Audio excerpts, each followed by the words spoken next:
downsizing your build, I think the H200 is a good place to start, but I think the NKSM one is going to be sort of the end game for most people. Things I do like about the H200, which I would sort of recommend it over the NKSM one for most people. First one being cable management, much more hassle-free. 2 is obviously radiator compatibility. You can put a front mounted radiator in there and it will be no problem at all. Airflow is much better, and the tempered glass side panel comes stock with the case. Build quality, I would say, is about the same. I know the NKSM one is a bit lighter, but I've worked with both the H700i, the H500, and I'm about to do a build in the H400i. And I gotta say, the build quality on these new NZXT cases is far ahead of pretty much anything else on the market. So you can definitely expect something similar with the H200. But yeah, main ones are better radiator support, probably better cooling. I haven't really tested it.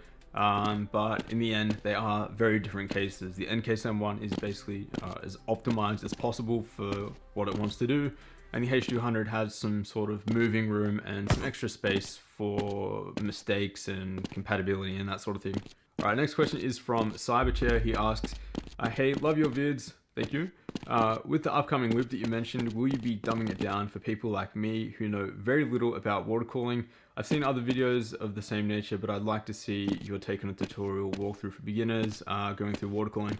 Yeah, so this one, this build is going to be a little bit different. So one of the main things I regretted from the Thermaltake Core P90 build that I did, the massive water cooled tower with the custom loop, my first custom loop, I really wish that I would have shared my experiences in a few different videos through you guys. So doing one video constructing the case, doing another one with, discussing the parts, another one for bending the tubes, another one for the custom sleeving, and then, a finale video at the end of it. So for that build, I just did the finale video, and then I did the benchmarks video, but I really wish that I could have sort of stretched out the experience there and put a little bit more on camera. So that's basically what I'm aiming to do with this next one. So I'd like to do about 6 or 7 episodes for this next build. So I will try and aim to dumb it down. I still consider myself a beginner when it comes to water cooling, since I've only done one custom loop.